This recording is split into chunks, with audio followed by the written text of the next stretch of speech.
Então, bom dia, pessoal, alunos da especialização em docência do ensino superior, do Centro de Formação de Professores da UFCG, lá no campus de Cajazeiras. Nós hoje estamos começando mais uma atividade, mais uma disciplina, umas discussões, E hoje nós vamos discutir sobre as correntes filosóficas da educação, ou, melhor dizendo, de modo mais prático, sobre filosofia da educação. O conteúdo, o pano de fundo da nossa discussão é tudo aquilo que envolve as relações entre filosofia e pedagogia, filosofia e educação. Quando o Dani me chamou para fazer essa live, primeiro, essa é a primeira que eu faço nesse modelo, Eu fiquei confuso porque filosofia da educação, filosofia já é um mundo e filosofia da educação é outro mundo à parte. Aí eu disse, essa live tem quantas horas? Umas 18 horas, porque para explicar a filosofia da educação, acho que 18 horas é pouco ainda, Então a gente tentou que condensar em 2 sábados, esse é o primeiro, Próximo sábado nós temos outro momento, falando também sobre filosofia da educação, e nesse primeiro sábado nós vamos tentar trabalhar, ou melhor, nós vamos trabalhar uma parte mais introdutória para acabar alguns dogmas e alguns preconceitos contra a própria filosofia, para mostrar a interação entre filosofia e educação, para poder entender alguns aspectos da investigação sobre a educação que são filosóficas, que devem ser filosóficas, e para quebrar alguns tabus e alguns preconceitos, especificamente, em sua grande maioria, não causados pela filosofia em si, porque a filosofia é fascinante, é incrível, mas especialmente causada por nós, professores de filosofia, que temos a mania de traumatizar os nossos alunos, de frustrar os nossos alunos, quando nós transformamos a filosofia em algo puramente conceitual ou teórico. Mais para frente eu vou falar um pouco mais sobre isso. Então aqui eu vou passando algumas cenas, e aí que se der algum erro, por favor, desconsiderem.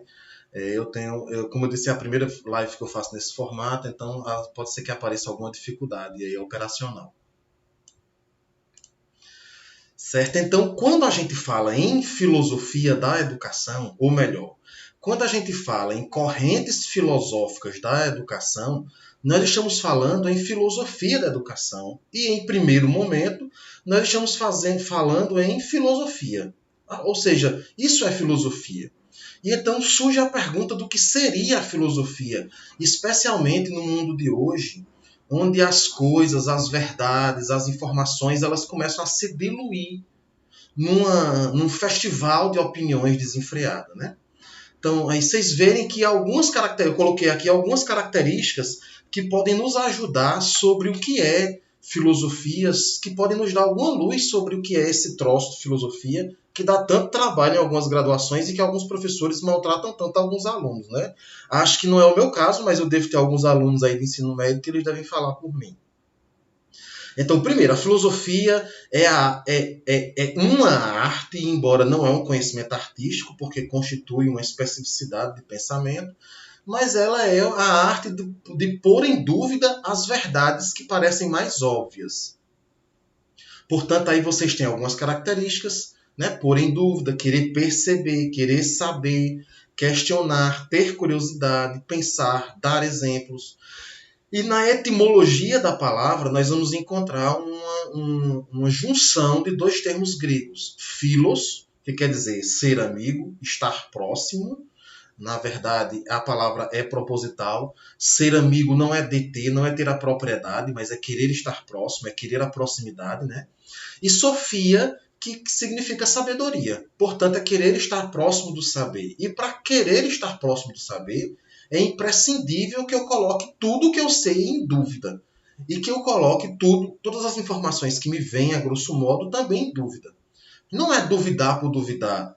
É uma dúvida que tem um sistema, um método, que tem uma organização, que tem um questionamento criterioso. Daí a gente dizer que a filosofia ela é crítica. A palavra crítica aí não vem de falar mal, que são várias palavras que nós deturpamos com o uso da linguagem coloquial, Criticar vem de critério, de colocar em dúvida, de questionar baseado em critérios. Portanto, quando a palavra foi cunhada, ela tinha uma certa humildade nela, embora essa humildade tenha se perdido, porque a filosofia virou sinônimo de intelectualidade, mas o filósofo se contrapôs ao sábio, o filosofos se contrapôs aos sofos. Quer dizer, então, portanto, o filósofo era aquele que aceitava mais a sua ignorância. Basta a gente lembrar, por exemplo, de Sócrates, do só sei que nada sei de Sócrates. Se você põe tudo em dúvida, você não sabe de nada. E a única sabedoria que lhe é possível seria a sabedoria de reconhecer a própria ignorância, que é aquela tese lá do nosso querido Sócrates, né? Portanto, esse questionamento eterno da filosofia, essa crítica da filosofia, ela não acontece ao acaso. Não é, acordei com vontade de criticar as coisas e vou falar mal delas e vou, portanto, começar a debochar. Isso não é crítica. Nós utilizamos a palavra crítica nesse sentido erroneamente. Tanto é que quando eu começo a dar aula, eu pergunto o que é crítica? E as pessoas, a grande maioria das pessoas dizem é falar mal. E é claro, nós então inventamos uma tal de uma crítica positiva e de uma crítica negativa, que também é outra sandice, no sentido de que se eu falo para construir, eu estou fazendo uma crítica positiva. Mas eu posso estar fazendo sugestões, mas não existe crítica positiva nem crítica negativa. O que existe, se for crítica, na verdade, é um questionamento. Eu não vou dizer isso presta ou isso não presta, eu vou dizer tá certo mesmo, perceba o tom, como muda o tom. Até porque o filósofo não é aquele que detém a verdade. É aquele que faz a pessoa pensar por ela. Tanto é que, voltando a Sócrates, o método do socrático é a maiêutica. Maieutos vem de parir, dar à luz. O filósofo, portanto, é uma parteira. Ele não dá a luz pela pessoa, ele faz a pessoa dar a luz, né? E então, essa crítica filosófica ela é especialmente estabelecida em algumas perguntas. São 3 especificamente que a gente vai chamar de critérios, que vem também do grego criterion, né? A gente pergunta o que é, a gente pergunta por que é, e a gente pergunta para que é ou como é. São 3 critérios, portanto. É o critério da essência. Quando eu pergunto o que é isso? O que é educação? Qual é a essência dela? É o critério da origem. Por que uma educação? Por que ter uma educação? Estou perguntando pela sua origem. Qual é a origem dela? E para que serve ou como ela acontece? Quer dizer, qual é a sua finalidade? A crítica filosófica, portanto, ela é fundamentada, baseada nesses 3 critérios: essência, origem e finalidade. Ela não é uma crítica desvairada, provocada do caos, que surge do nada, que vem depreciar e denegrir a imagem da educação. Muito pelo contrário. Ela é no sentido positivo de que ela é construtiva, ela constrói uma nova base. Especialmente porque, ao questionar, eu destruo as velhas bases. Portanto, ela é negativa e positiva no sentido de, ao negar, destruir a velha base e, ao afirmar, construir uma base nova. E isso é crítica construtiva e crítica destrutiva, né? Não é só falar mal, ou depreciar ou elogiar, né? Então, diante disso, a gente fica se questionando sobre essa atitude, tentando entender essa atitude que a gente chama de atitude filosófica, ou quais são as características dessa filosofia, e aí eu coloco 3 características básicas, né? Que a gente tem que ter sempre em mente, que é a filosofia ela é radical, ela é rigorosa e ela é de conjunto. Olha, vamos ter calma nas palavras, que às vezes as palavras elas nos levam a conceitos errados. Hoje em dia nós estamos extremados, nós estamos em um contexto de extremos, né? O Brasil especialmente vive esse contexto de extremos. Entretanto, esse contexto de extremos, ele faz a gente pensar que atrás disso há uma radicalidade. E muita gente diz, o pensamento radical deve ser evitado. Mas só quem não sabe o que é radical diz isso. E quem sabe o que é radical não diz isso. Nem todo radical é extremista. E nem todo extremista, basicamente nenhum extremista é radical. Olha, o que é radical? Radical vem de radicis. Por que a filosofia é radical, mas não precisa ser necessariamente extremista? Porque ela vai na raiz do problema. Nós temos um problema para analisar. Nós temos, no nosso caso, a educação. Então a filosofia tem que ser radical. Ela tem que ir na raiz dos problemas educacionais. Ela tem que entender o que a educação é na sua essência, na sua origem e na sua finalidade. Por isso ela é criteriosa. Depois ela é rigorosa porque ela é sistemática. Ou seja, tem um método de análise. Esse método deve ser seguido. O método filosófico, especificamente, é o método da utilização da razão. É um método da utilização, né, dos conceitos racionais que a tradição filosófica foi considerando, foi juntando, né, durante esses 2.600 anos. E, especialmente, ela tem que ser justificada por argumentos. Por isso que a filosofia é rigorosa. Eu não posso filosofar com achismos nem com palavrões. E nos parece que o tempo moderno, o tempo contemporâneo, né, nossa época agora, está legitimando alguns pseudo-filósofos que filosofam com opiniões, com discurso de ódio, com palavrões. E isso não é filosofia, em absoluto não é filosofia. E ela é de conjunto, ela é holística, porque a filosofia não analisa um problema específico. Quer dizer, ao analisar a educação, mais para frente nós vamos falar sobre isso, ela não analisa uma sala de aula especificamente. Ela analisa todo um contexto que está por detrás do sistema educacional e do modelo educacional. Por isso que a gente diz que a filosofia ela é radical, ela é rigorosa e ela é de conjunto. Ou seja, essas são as três características. Ela é radical porque ela vai na essência da palavra, né, na essência do problema, na sua raiz, na raiz dos fenômenos. Ela é rigorosa porque ela é argumentativa, racional e sistemática. Ela não pode ser baseada em opiniões. Por isso que às vezes é até difícil conversar com filósofos e a gente tem dificuldade de estabelecer uma ponte de diálogo. Contemporaneamente tem ficado pior, especificamente porque as pessoas querem debater filosofia com um senso comum, e isso é impossível. Não que não seja possível debater filosofia, que não é só possível como é desejável, mas desde que você combata argumentos com argumentos. E não combata argumentos com achismos, né? Porque aí você não está na mesma base argumentativa. E ela é conjuntural, porque ela quer analisar o tudo, ela deve analisar o todo e não apenas as partes específicas, né? E propriamente falando, né? Especificamente falando. Nesse sentido, eu costumo dizer que a filosofia é um mundo. Às vezes, alguns alunos fazem algumas perguntas que a gente não sabe, óbvio, a gente não sabe de tudo, né? E aí eu digo, meu filho ou minha filha, a filosofia é o mundo e o mundo não cabe na minha cabeça. Aqui eu tentei colocar quais são as disciplinas, a gente chama de disciplinas ou campos de atuação da filosofia, né? E nós teríamos aqui dois especificamente, que vocês vejam que um lado da árvore é teórica e o outro lado da árvore é prática, né? E aí nós teríamos disciplinas teóricas e disciplinas que são ligadas à prática. Disciplinas que são especulativas, que tratam da especulação filosófica, e disciplinas que tratam da vivência da filosofia, porque se alguém disse a vocês que não é possível viver filosofia, mentiu. Que tudo que nós vivemos, fazemos, acreditamos, tem influência filosófica. Depois a gente pode até fazer um momento para falar sobre isso, né? Mas agora a gente gastaria a live todinha só falando sobre isso. Então vocês percebam que aqui eu não vou falar sobre esses campos, é óbvio, mas aqui me interessa um dos galhos, né? Eu sou meio gago também, né? Um dos galhos aqui que, aliás, é aqui, né? Um dos galhos que está dentro das disciplinas especulativas, que é a epistemologia, que é o conhecimento. Ora, sempre que a gente fala em educação, em aprender, nós estamos falando em como nos é possível conhecer as coisas. E a educação, então, não é só em como é possível conhecer as coisas, porque a educação é a parte prática do conhecimento. É como é possível ensinar as coisas e fazer com que os outros aprendam aquilo que a gente está ensinando. Como é possível criar essa atmosfera de ensino e aprendizagem, né?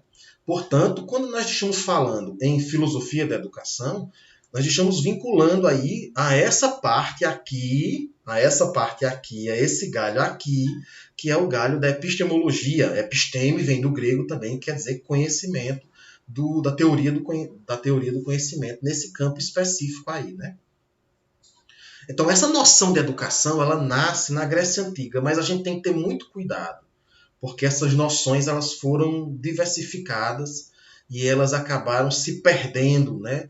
Digamos assim. Elas não condizem com o entendimento que nós temos hoje. Mas bem, Na Grécia Antiga, apareceu um conceito chamado paideia. Paideia nada mais era do que todo um processo educacional integral. Hoje nós falamos em educação integral, né? Mas é diferente da paideia. A paideia, portanto, é a base, é o termo base do que nós chamamos de pedagogia, pedagogo. Porque o professor, essa palavra não existia na Grécia Antiga, era o paidagogos, da paideia, o responsável por promover a paideia, era o mestre. Hoje a gente chama o pedagogo, né? Então a pedagogia, a ideia de uma pedagogia nasce nessa noção, né, grega da antiguidade, que é a noção de paideia. E quem criou essa tese foi este jovem aí, cujo livro eu coloco a capa aqui, que é a República de Platão. Platão, na verdade, é um apelido, o nome de Platão era Arístocles, mas Arístocles tinha as omoplatas, o platôs, e o osso do crânio também era chamado platôs, um pouco avantajado. Então, na verdade, a gente está chamando Platão pelo apelido bem comum que a gente utiliza hoje, eu até chamo alguns alunos, né, que é de cabeção. Platão, na verdade, é um apelido de Arístocles. E Platão escreveu o seguinte na República. Primeiro que Platão achava que a política era perniciosa. Platão era contra a democracia, né, e achava que a política estragava a vida em sociedade. Era preciso, portanto, tirar os jovens da sociedade, da influência má da sociedade, especialmente da família. Cabia ao Estado aristocrático, que era o que Platão, a ideia política que Platão defendia, especialmente a ideia do rei filósofo, que dizia Platão que o conhecimento é o que capacita as pessoas, e, portanto, o filósofo com o mais alto grau de conhecimento, isso é a teoria platônica, era a ele que cabia a administração do Estado. Consequentemente, era preciso tirar as crianças, os jovens, da família, porque a família não tinha essa preocupação com essa formação. Esse processo de paideia, portanto, ele acontecia em algumas décadas e ele pretendia formar os comerciantes, em um primeiro momento, os guerreiros, que defenderiam a cidade, num segundo momento, os servidores públicos, não tinha essa denominação na época, claro, mas os servidores do Estado, em um terceiro momento, e o filósofo num quarto momento, aqueles que governariam a República. Então esse processo duraria décadas até acontecer. E essa educação era integral. Por quê? Porque o professor, o pedagogo, o mestre, ele ficaria responsável de formar o aluno de modo integral. Para vocês terem uma noção, até a iniciação sexual era responsabilidade do mestre, do professor. Por isso que era integral. Ora, um aluno, quando ele chegava na Academia de Platão, que era o nome que dava a escola, hoje nós chamamos as universidades de academias influenciadas em Platão, né? A Academia de Platão, que era no subúrbio de Atenas, o aluno chegava para aprender tudo. Então ele aprendia o esporte, ele fazia atividades esportivas, ele aprendia a arte da guerra, ele aprendia a plantar, ele aprendia a cozinhar, a limpeza da academia era por conta deles. Então, era uma educação em modelo integral, eles faziam tudo. Inclusive até a própria iniciação sexual, quem proporcionava era o mestre. Eu costumo brincar com os meus alunos e dizer, graças a Deus que isso acabou, né? Porque tem cada diabo feio. Imagine, graças a Deus. Então, a ideia de paideia era uma ideia muito integral. Era uma ideia de formação generalizada, que nós não trouxemos ela para a contemporaneidade por questões óbvias. Porque o Estado, quando ele passou a respeitar a propriedade privada, o direito de família, consequentemente ele perdeu a autonomia sobre isso, né? Sobre esses campos, né? O significado inicial da palavra, portanto, ele é bem mais elevado do que o que nós fazemos hoje. Nós fazemos hoje uma educação muito voltada à técnica, ao tecnicismo, mas eu não vou entrar nesse campo, porque isso aí vai ser assunto de nossos próximos encontros. Especialmente para os presenciais, porque isso aqui vai acabar, essa pandemia, esse isolamento, óbvio, né? E a gente vai se encontrar pessoalmente para discutir as correntes filosóficas de educação, propriamente dita, né? E lá vai ter uma corrente que é o tecnicismo e a gente vai discutir melhor sobre isso lá, né?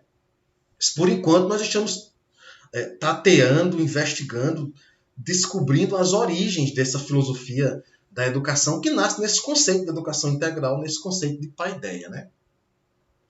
A educação, portanto, ela é configurada hoje, diferente do que era, né, lá na Paideia, através de uma concepção teórica, mas também de uma prática. E essa prática ela tem uma articulação com a pedagogia, que tem por detrás uma concepção filosófica da educação. Ou seja, não é possível dizer que falarmos em educação, em ensino, em aprendizagem, se nós não temos atrás disso uma concepção filosófica por detrás disso. Por isso que nós falamos em correntes filosóficas. Porque uma prática pedagógica implica uma teoria pedagógica. Então não existe aquela ideia de que a pessoa faz a teoria e não sabe a prática, ou faz a prática e não sabe a teoria. É ótimo ter teoria, mas não entende a prática, porque são coisas que não podem estar desassociadas. E infelizmente nós temos sistematicamente dissociado isso. E depois não sabemos por que nossa educação não vai bem, por que nossos alunos não aprendem, por que nossas escolas não ensinam, por que nossas notas são tão ruins.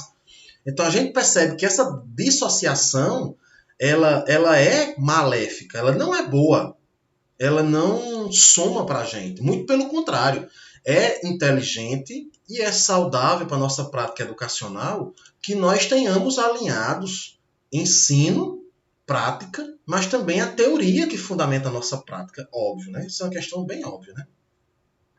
Então, é preciso entender que a prática pedagógica possui uma teoria, uma concepção filosófica que está por detrás dela, né?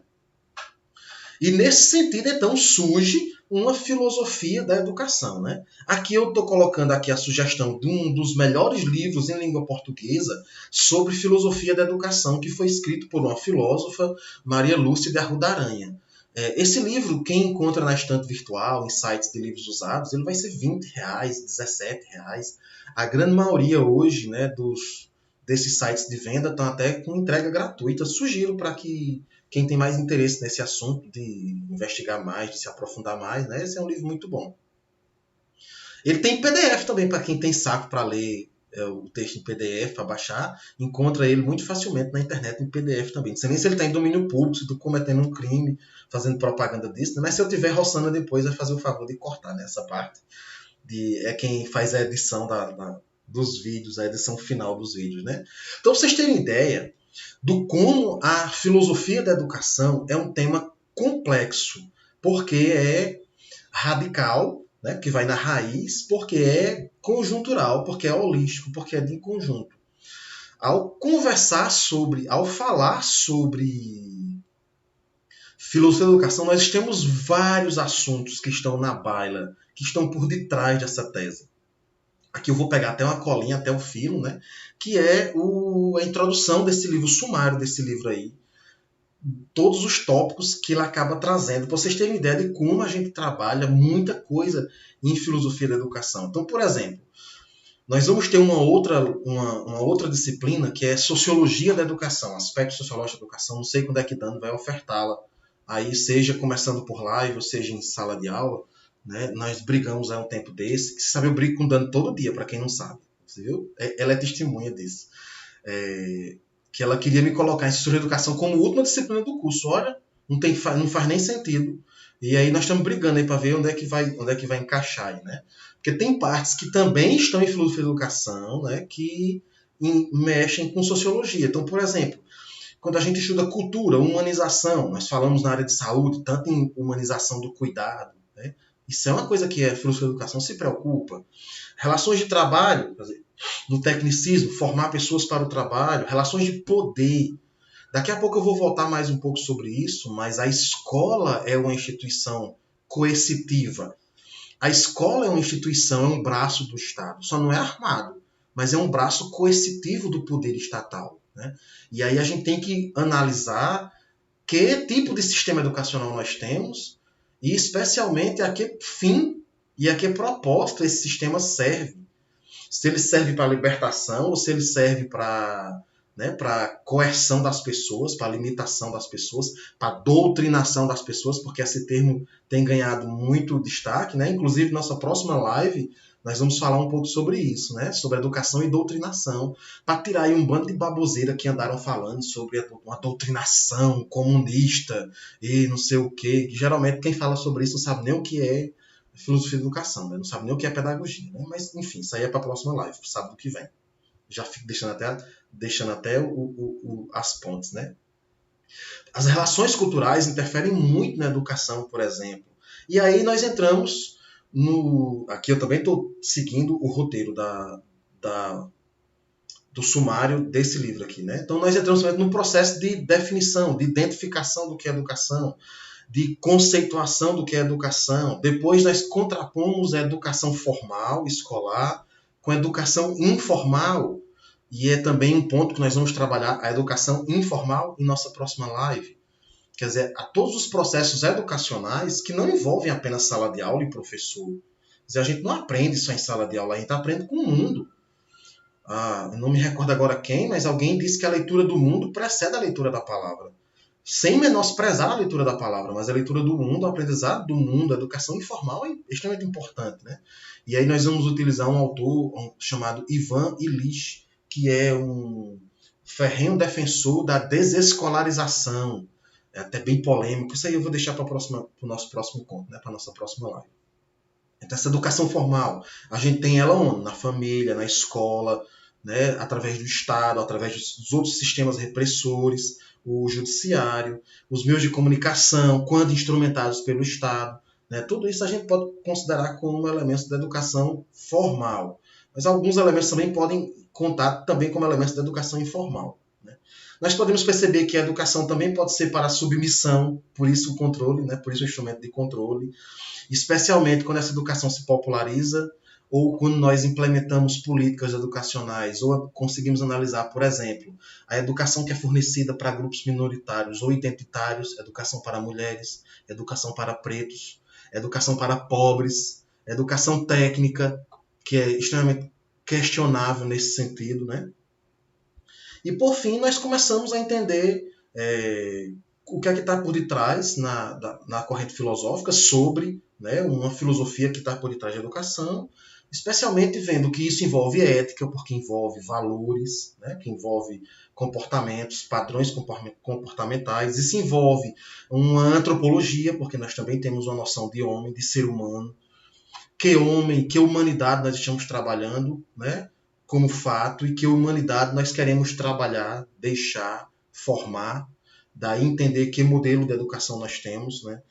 E nós temos também uma epistemologia, ou uma teoria do conhecimento, que é justamente tudo que analisa os processos de ensino e de aprendizagem, ou as metodologias de ensino e de aprendizagem, ou pelo menos as correntes que estão por detrás disso, a fundamentação, né, que está por detrás disso. Mas nós temos também, e principalmente, um problema político, que eu vou enfocar, né, um pouco mais para frente. Dando continuidade, o livro ainda trata sobre concepções de educação, e aí vem o título principal dessa disciplina, que permitam até fazer uma reclamação sobre ela, na verdade. Acho que ao tratar apenas correntes filosóficas de educação, nós diminuímos a importância. Na verdade, o que nós devemos trabalhar, e eu fiz desde a última turma, que eu fui professor dessa disciplina também, foi trabalhar uma filosofia da educação, né? E não apenas as correntes filosóficas de educação. Porque as correntes filosóficas de educação são apenas uma parte da filosofia da educação. E essa já é uma disciplina que é pouco valorizada nos cursos de graduação, infelizmente. Nós temos várias pessoas que são licenciadas, graduadas e licenciadas, professores, que não se tocaram, não perceberam ainda a importância de entender as bases racionais de nossa prática educacional, né? Então a gente não consegue dizer qual é a matriz filosófica do PPC de nosso curso ou do PPI de nossa escola. A grande maioria dos professores não sabe, né? Qual é a base filosófica? Qual é a corrente educacional que a gente seguiu? É escola nova? É construtivismo? É escola tradicional? É tecnicismo? Né? Nós somos escolas técnicas. Nós somos uma escola, por exemplo, eu sou professor da escola técnica. Se nossa escola técnica é tecnicista, é capaz que a gente não saiba dizer isso, né? Nossa escola técnica é construtivista? É tradicional? Se eu analisar a prática, eu vou conseguir dizer, né? Nós somos pouco tecnicistas. Nós somos muito mais, nós somos tradicionais, né?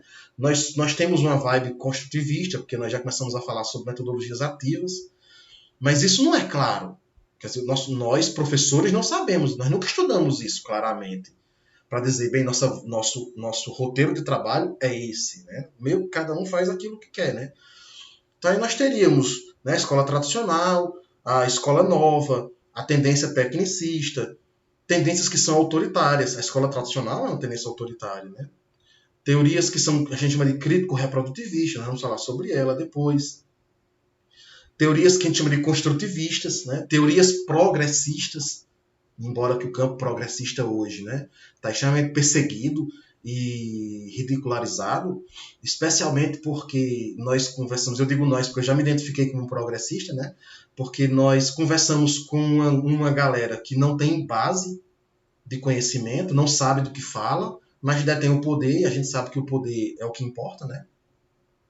E por fim, nós vamos falar sobre repensar a educação como uma estratégia, como uma prática, que é algo que nós devemos fazer basicamente, né, constantemente, é esse repensar a educação como um constante.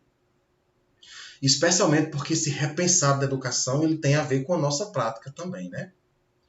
Então, quando nós analisamos a educação, é imprescindível que a gente entenda que há por detrás dela um discurso que envolve relações de poder.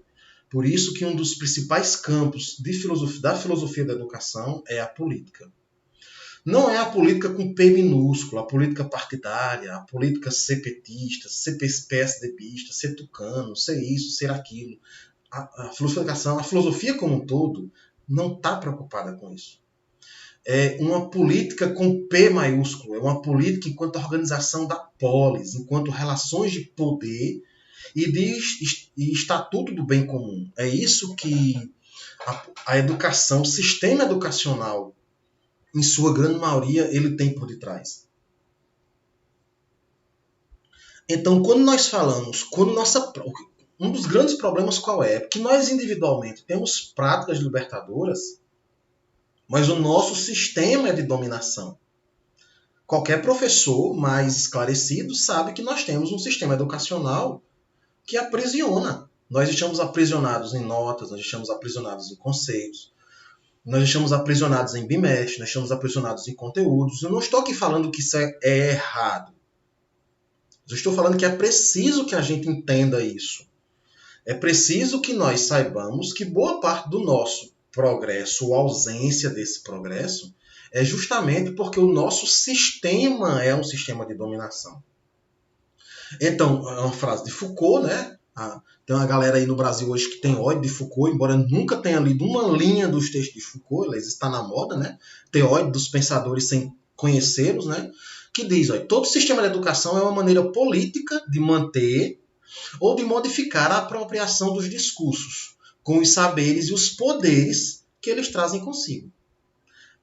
A escola tem um poder que ela não entendeu ainda, que ela não percebeu ainda. Tanto é que todas as reformas de Estado ou de governo são precedidas por uma reforma da educação. Analise a história conta para nós, né? O que foi que a ditadura militar fez, o regime militar fez? Que foi uma ditadura militar, sim. O que foi que ele fez? Reformou o ensino fundamental, reformou o ensino médio, reformou o ensino superior.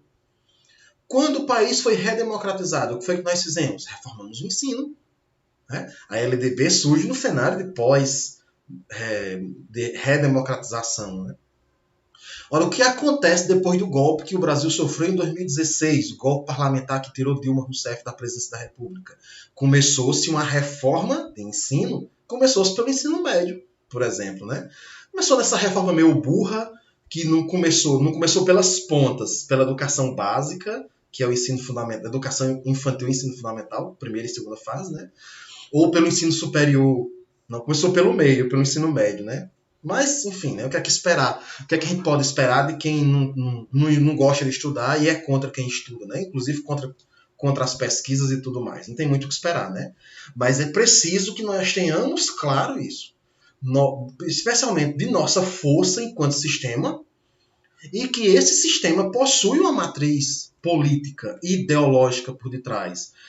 Também preciso desmistificar a palavra ideologia, embora não seja o nosso foco, né, atual, mas ideologia não é uma coisa negativa como tem empregado no Brasil desde 2013, desde as manifestações de que o gigante acordou. Né?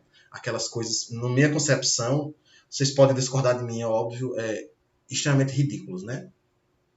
Então, qual é a grande questão da filosofia nisso tudo? Nessa análise política do sistema, da fundamentação das correntes, ou que a gente pode estender até a filosofia como um todo. E aí eu disse no início a vocês que o grande mal, o que faz as pessoas não entenderem filosofia ou não gostarem de filosofia, não é a filosofia em si que é adorável, mas somos nós, os professores de filosofia, né? Que criou-se uma ideia de que a filosofia ela é coisa de quem fuma um baseado, de quem está com a cabeça nas nuvens. Se Olga estiver assistindo a live, né, nós já falamos sobre isso. A filosofia não é coisa de maconheiro, minha gente. A filosofia não é coisa de lunático, de quem voa no mundo da lua, que está com o pensamento nas alturas. Muito pelo contrário. Embora eu concorde e respeite que alguns colegas fazem isso com a filosofia, prestam esse desserviço com a filosofia. Mas a filosofia e todas as suas análises, e dentro dela a análise da educação, da filosofia da educação, ela é, eu costumo dizer, como uma bailarina. Olha, vejam bem, quem já assistiu um espetáculo de balé, eu já tive a sorte de assistir o privilégio de assistir percebe que a bailarina ou os bailarinos, eles parecem que eles levitam, mas eles não soltam os pés no chão. Eles voam, eles decolam, mas os pés se mantêm sempre no chão. Então, há um filósofo, agora não me recordo o nome, que ele diz que a filosofia é manter a cabeça nas nuvens, mas manter os pés, asas na cabeça e chumbo nos pés. Portanto, cabeça nas nuvens, mas os pés sempre fincados na realidade que a gente analisa. Ora, desculpa, a filosofia analisa uma realidade. No caso, nosso especificamente, o fenômeno ou a realidade que nós estamos analisando é a educação. É preciso, portanto, voar alto, mas manter os pés no chão e dele nunca tirar. Porque a filosofia só faz sentido se ela for atrelada à nossa prática. Se ela não for atrelada à nossa prática, ela fica vazia, ela perde o conteúdo. Né? Portanto, é imprescindível que a gente voe alto, mas que a gente mantenha os pés, né, sempre no chão. E aqui a gente tem uma contraposição que depois, pessoalmente, em aula, né, nós vamos discutir com mais demora, com mais tempo, que é essa contraposição entre a cabeça nas nuvens, que a filosofia vai chamar de racionalismo, e os pés no chão, que a filosofia vai chamar de empirismo. Ou seja, duas correntes entre aquela que diz que todo conhecimento surge na razão, tudo, portanto, é raciocínio lógico, mental e discursivo, e uma outra corrente que diz que todo conhecimento surge na experiência do mundo, na vivência do mundo. Né? Essas duas teses elas estão por detrás daquilo que a gente vai chamar de correntes filosóficas, que todas as correntes filosóficas têm essa fundamentação aí. Ou elas são racionalistas, ou elas são empiristas, ou elas são, não está na imagem, ou elas são criticistas, que é a mistura entre racionalismo e empirismo, especialmente fundamentadas. Isso aqui é um problema que a filosofia se debateu durante 300 anos, né? O racionalismo aqui, o principal expoente é um filósofo francês chamado René Descartes. Creio que todo mundo que fez graduação já ouviu falar em René Descartes, inclusive porque sofreu em matemática, né, no plano cartesiano. O empirismo, fundado por um inglês, John Locke, mas é toda uma escola, né? Eu estou aqui dando apenas os maiores expoentes, né? Cujo maior expoente é John Locke, o inglês. E o criticismo, que não está aí, né? Que aí depois a gente pode falar mais sobre ele, nós vamos retomar essa discussão, que é fundada por um alemão chamado Immanuel Kant, né? O maior de todos os filósofos que a história da filosofia já produziu. E a gente lança o desafio a vocês. Como vocês podem caracterizar a prática de vocês? É racionalista ou empirista? A gente não sabe. Né? A gente está perdido nesse campo. Né? Então nós temos uma prática dissociada da teoria que é imprescindível que a gente corra atrás, né, dessa ideia, né? Dessa fundamentação de nossa prática, né? Então, especialmente por quê? Porque essa fundamentação ela está na base daquilo que em educação a gente chama de evolução. Claro, essa teoria da emprestada da biologia, né, lá de Charles Darwin, ela também vem sendo criticada pela burrice odierna, pelo surto de burrice que nós vivemos atualmente. Embora que a gente seja impactado com 35 mil mortes de Covid, mas a Covid ainda é pequena em relação ao surto de burrice que a gente vive, né? Nós teríamos aí cerca de, sei lá, 60 milhões de brasileiros infectados com o vírus da burrice, né? Então, essa evolução, só é possível fazermos essa evolução quando nós temos as bases, clareza das bases, né, dos percursos históricos que nós seguimos. Especialmente nós vamos ter quando nós fundamentarmos e alicerçarmos a educação, né? A gente vive dizendo que a solução está na educação, a gravura que eu mostro para vocês aí é basicamente essa, né? Mas também é preciso deixar de ser romântico e idealista, porque nem sempre a educação nos conduz a essa emancipação plena. Por isso que eu digo a vocês desse sistema de repressão, né, que a gente acaba instaurando na educação brasileira, né? Especialmente que se a gente for analisar os gastos, que não são gastos, são investimentos, que o país fez em educação pós-redemocratização, eles quadruplicaram. E mesmo assim, né, essa evolução acabou, né, não sendo tão exitosa quanto a gente gostaria que ela fosse, né? Às vezes, no campo da evolução é preciso retroceder um pouco, né? Porque às vezes dá merda, né? Especificamente, acho que a imagem fala por si. Eu não preciso nem falar mais sobre isso. Então, como principal exemplo disso, né? Eu pego até o livro para mostrar, vem lá, eu mostrei a frase de Foucault, né? E aqui eu mostro uma frase do maior educador, dos maiores educadores do mundo, e aqui eu vou, é claro, contextualizar a diferença entre educador e professor, né? Especialmente porque nós não somos educadores. Eu não sou educador, eu sou um professor. Especificamente porque na filosofia da educação a gente chama de educador aquelas pessoas que têm uma tese educacional, uma teoria educacional. Professores, aqueles que implementam essa teoria educacional, né? Eu não tenho nenhuma teoria educacional formulada por mim. Eu sigo a de algumas pessoas. Eu implemento essa teoria educacional. Por isso, né, eu sou um professor, eu não sou um educador. Paulo Freire, sim, é um educador, né? Um dos maiores educadores do mundo. A maior referência em citações no mundo da educação. Infelizmente, hoje, né, excluída e ojeirizada pelo Ministério da Educação do seu país. E é fácil perceber isso, né? Que eu tenho uma obra que é Pedagogia da Autonomia, de Paulo Freire, fantástica, todo mundo deve ler Paulo Freire, né? Porque Paulo Freire é libertador, inclusive para quem critica Paulo Freire, deve ler também Paulo Freire, né? Para não falar besteira, falar sem saber, porque não tem nem como você discutir com uma pessoa que não sabe nem quais são os livros que Paulo Freire escreveu, né?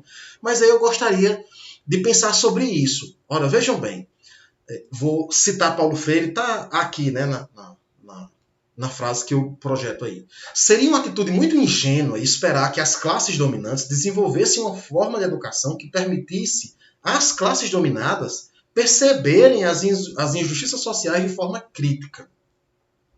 Nós seríamos muito ingênuos. Por isso que eu disse que às vezes a evolução não dá muito certo, que às vezes a gente é ingênuo e é romântico, né?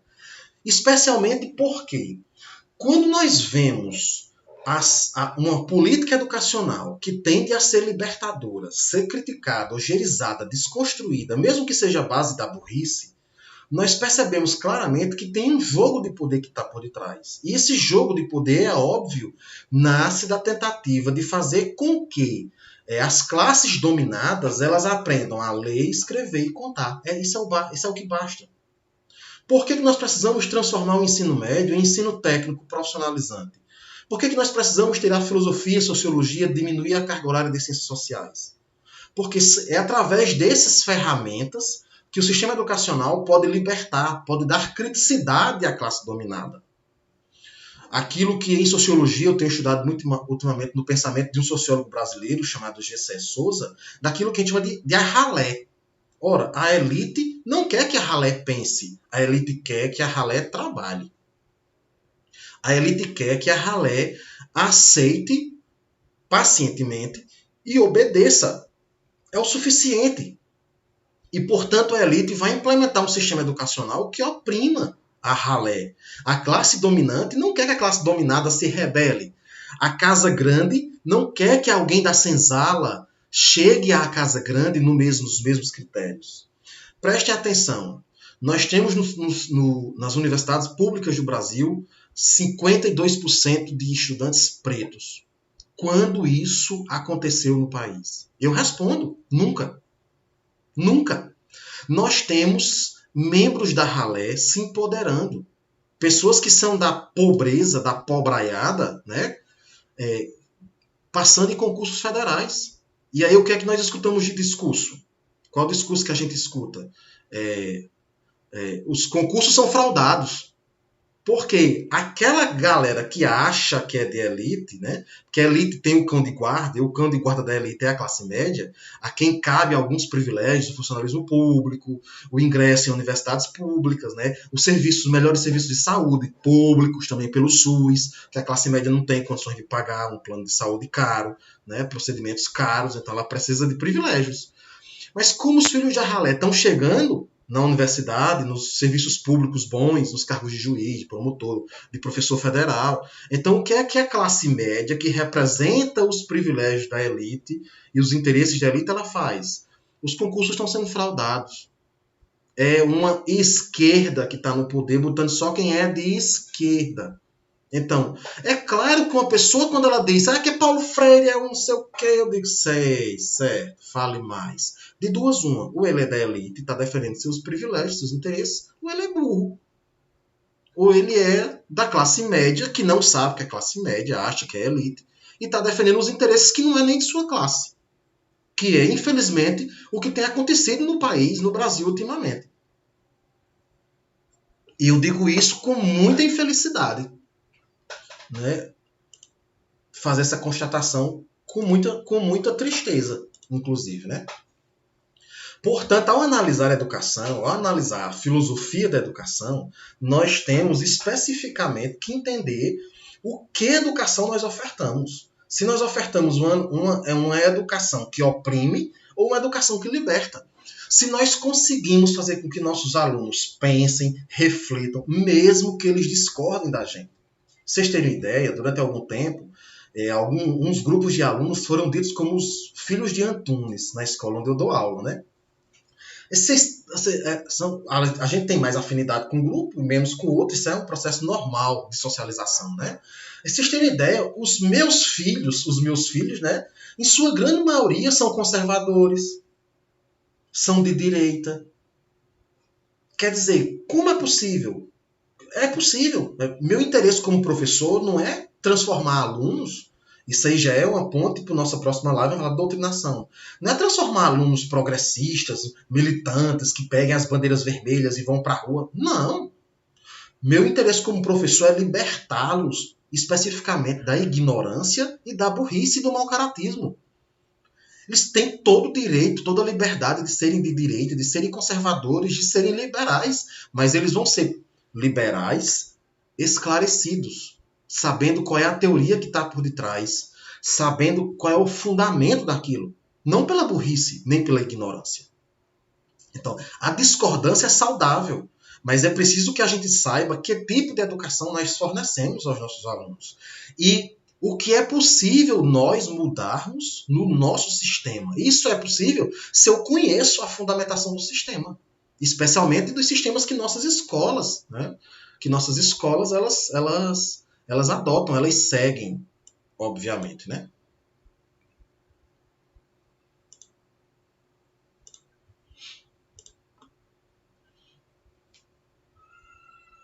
E aí, né, eu não tinha visto ainda os comentários aqui, né, aqui do canal, né, mas aí eu venho para aqui, é muito bom, né, ver muita gente, muitos amigos, ex-alunos, né, pessoas gratas no meu coração, dizer que uma satisfação poder falar para vocês, né? Poder partilhar um pouco de vocês, poder recebê-los em minha casa, né? A gente, nessa época de pandemia, acaba abrindo a casa para todo mundo, né? Vocês verem um pouco do local aqui em João Pessoa. No momento eu estou em João Pessoa com problema de saúde com a família, né? Cuidando disso. Receber vocês no meu cantinho de estudo, né? Daqui de João Pessoa, né? E dizer que é sempre muito bom ter a oportunidade de levar um pouco mais de sabedoria, de conhecimento, de discernimento para as pessoas, né? Para que a gente possa conversar, para que a gente possa refletir, não para quem possa concordar, mas para quem possa encontrar os fundamentos, né, dessas teorias, dessas práticas que nós temos. Né? Somos professores libertadores ou somos professores que mantêm, que controlam o sistema? Né? A imagem de fundo aqui, que é Matrix, não é à toa. Quem assistiu o filme Matrix, o 1, né, porque o 2 e o 3 viraram filme de porrada de tiro, vê que Neo ele se liberta do sistema. E, na verdade, a filosofia tem essa finalidade. Né? Libertar a gente do sistema, ou pelo menos dar uma visão crítica. E por isso que a educação é questionada, é criticada, é denegrida, para que ela não tenha essa possibilidade. Né? Por isso que ela é sucateada, é por isso que as bolsas de pesquisa são cortadas, né? Por isso que as verbas de manutenção, de conserto, de compra de material são zeradas. Para quem não sabe, nós retrocedemos a 2009, né, a quantidade de verbas que temos recebido, e é provável que o ano que vem a gente volte bem mais. Nós temos retrocedido décadas em poucos anos. De 2016 para cá a gente tem retrocedido demais, né? Mas eu gostaria de fazer uma reflexão, que eu já encaminho para finalizar a aula, né? E aí eu gostaria de fazer uma reflexão com meus alunos do primeiro ano. Quem já fez o primeiro ano comigo já participou dessa reflexão. Essa figura que vocês têm é uma pessoa dentro de um barril. Essa pessoa é Diógenes, um filósofo da antiguidade, pós-aristotélico, a gente chama de helenista, né, porque dos povos helênicos. Ele é Diógenes. E ele está vestidinho aí com a roupa porque o artista foi generoso. Mas a roupa de Diógenes era o próprio barril. Diógenes ele não tinha nenhuma pretensão material, porque ele dizia que só era importante levar aquilo que se pode levar. Veja, a filosofia antiga é muito caracterizada pela morte. Aqui é uma reflexão que tem a ver também com a nossa prática de professores, com o pensamento dessa nossa prática, mas também tem a ver com o momento que nós vivemos, né?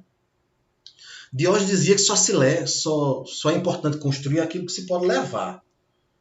Ora, consequentemente, esse poder levar não tem a ver com coisas materiais, né? Caixão não tem gaveta e mesmo que tivesse, a gente não atravessa o limiar da existência com o conteúdo das gavetas do caixão. Vejam que Diógenes está rodeado de cachorros. Por isso, Diógenes ganha o nome de cínico. Ele é o fundador de uma teoria filosófica que a gente chama de uma corrente filosófica, que a gente chama de cinismo. Cuidado, a palavra cinismo também está deturpada hoje em dia. Ora, cínico vem do grego kinos, e kinos é cão, cachorro. Portanto, o cínico não é o debochado, conforme a gente entende hoje. A gente chama o cínico a pessoa que possui uma disfarçatez enorme. Isso não é o cínico. O cínico é aquele que vive com aquilo que pode ser levado depois que ele partir. Ou seja, aquele que vive com o imprescindível para que ele viva. Ele vive como um cão.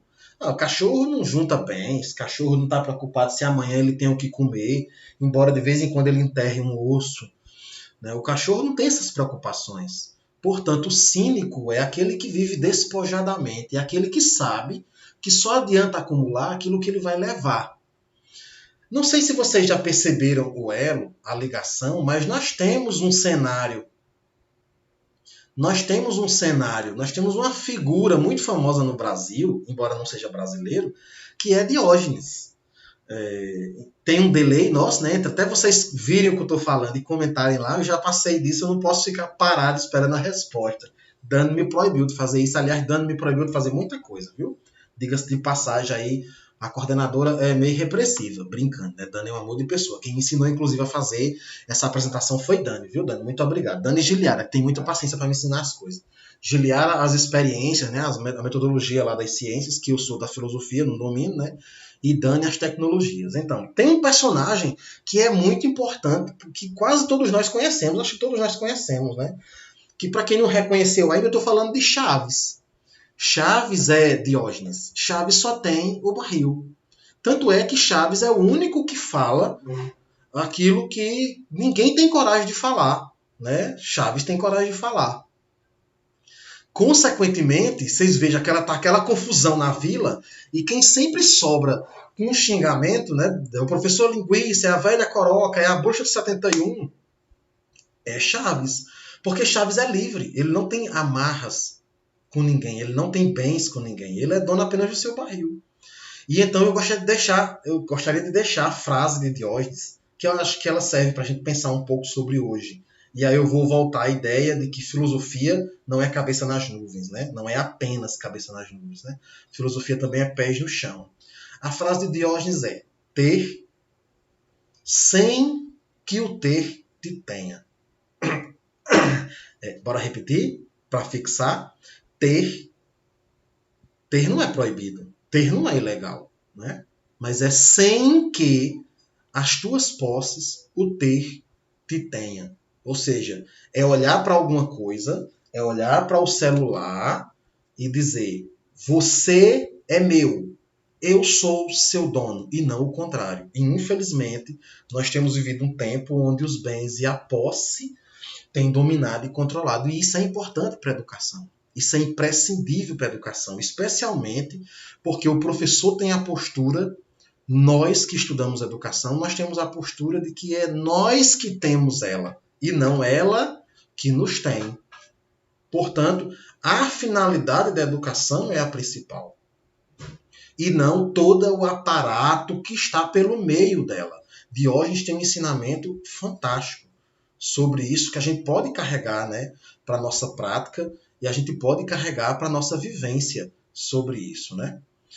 Então, pessoal, basicamente, o que eu tinha para falar hoje é isso. As contribuições que eu tinha para dar sobre filosofia da educação, uma introdução rapidíssima, que acho que não deu nem para introduzir direito, né, para deixar no gostinho de quero mais, é basicamente isso.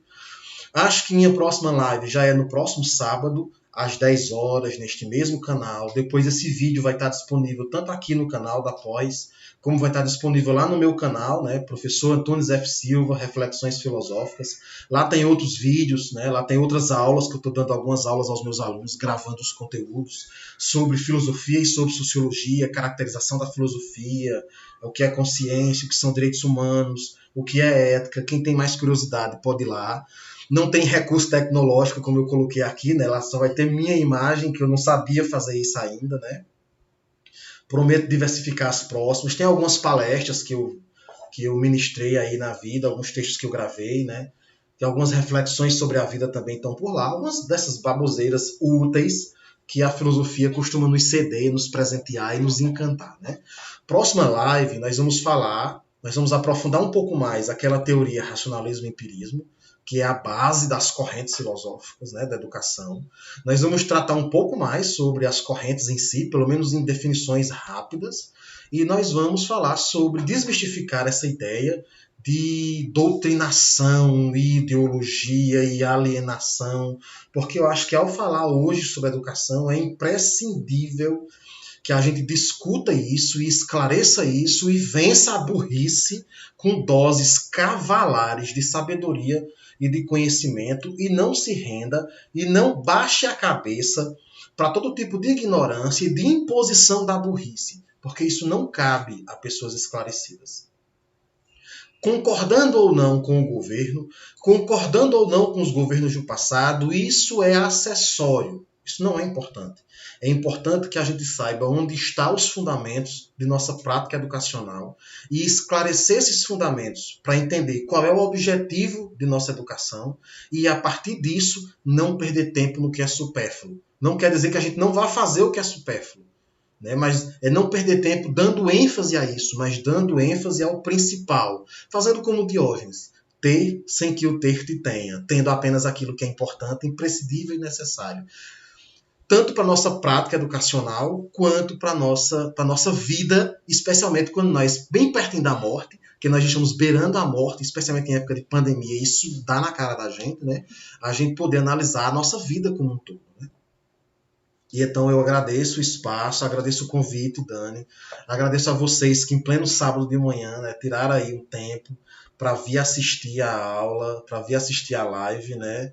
Eu não consigo fazer aquelas interações que Dani com, né? Eu não consigo muito, não consigo ainda, mas um dia quem sabe, né?